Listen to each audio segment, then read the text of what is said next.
I thought I would take a look at some of the news headlines. I'm staying away from the news quite a bit right now, but I thought, well, I'll just take a peek. We'll just look and see what's been going on today and if it's worth looking into. We're going to go dark for this one, so bear with me. Here we go. The Washington Post, Trump's executive orders already face pushback, legal challenges. Yeah, I went through some of his executive orders, and, some of it's just clearly not constitutional, but it sounds like he's getting his feelings out. So there's that. Trump pardons up and massive Jan 6 prosecution by freeing rioters and others.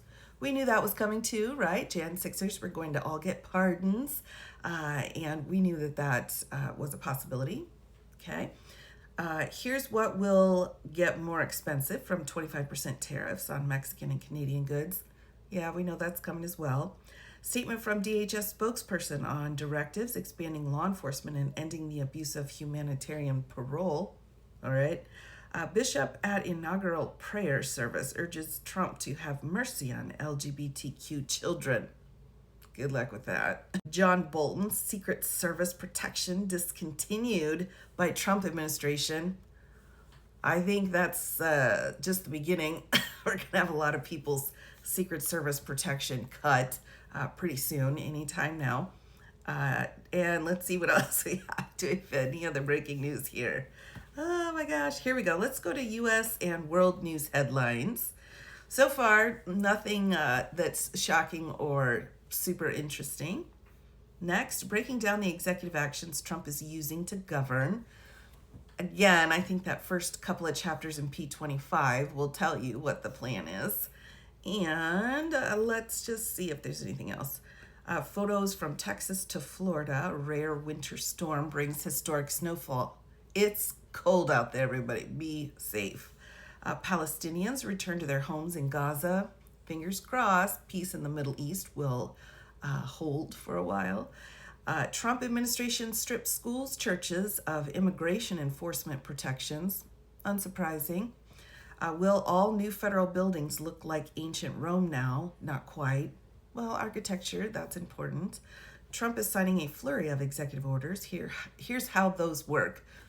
We went through some of those last night. We'll continue to go through them. Again, most of those executive orders are really just like, whatever Biden did, I want you to reverse because, I don't like Biden and I'm special. That's pretty much his executive orders right now, right? Pulling out of climate agreements, hiring freeze on federal employees, all of that stuff. We knew it was coming, and those are from his actual first term executive orders. So it looks like he's just bringing them back, right? And undoing what Biden did. So no big surprises.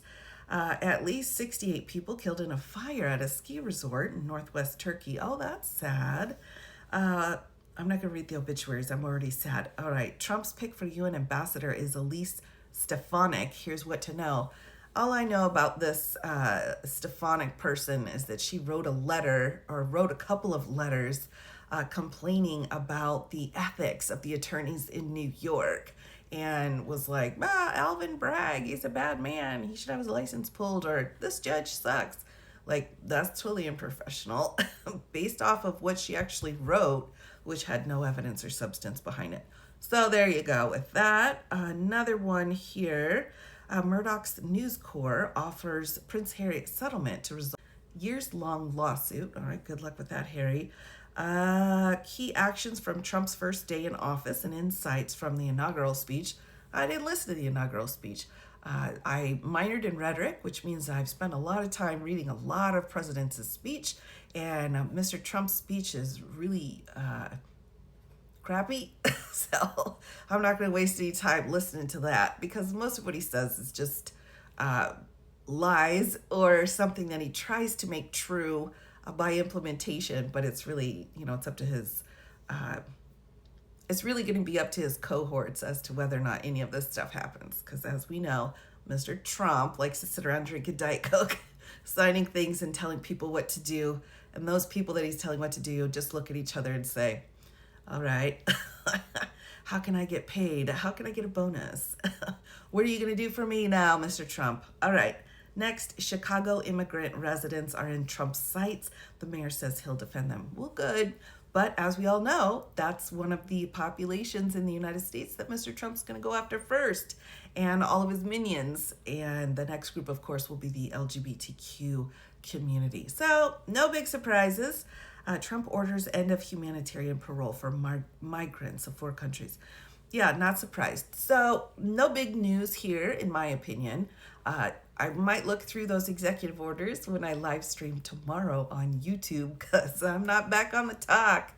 And am I worried? Am I upset? No, not really. We've got Elon with his salute. He knew what he was doing. Look into his history, where he comes from, and it won't be that big of a surprise. I think somebody had said the Constitution was taken down from the White House website. I don't care. That's not important to me. If you really want an excellent United States Constitution, you should go to the National Constitution Center in Philadelphia. They have amazing resources. You can print your Constitution out, and they actually have little pieces saying this part isn't there anymore, or we added this amendment. Incredible resource. So I've never been to the White House Constitution page. It's just not something I've been interested in. And in fact, the only time I've ever gone to the White House website was to look up Mr. Trump's executive orders from yesterday. Other than that, it's not a particularly user-friendly website. So I spend most of my time in the National Constitution Center because I love it. So that's it. Those are my thoughts on the headlines for today. Do we need to get in the bunker? No. Is anything ending right now that's new and shocking and something we didn't know? No. So we made it through day 2, everyone. I'll see you later.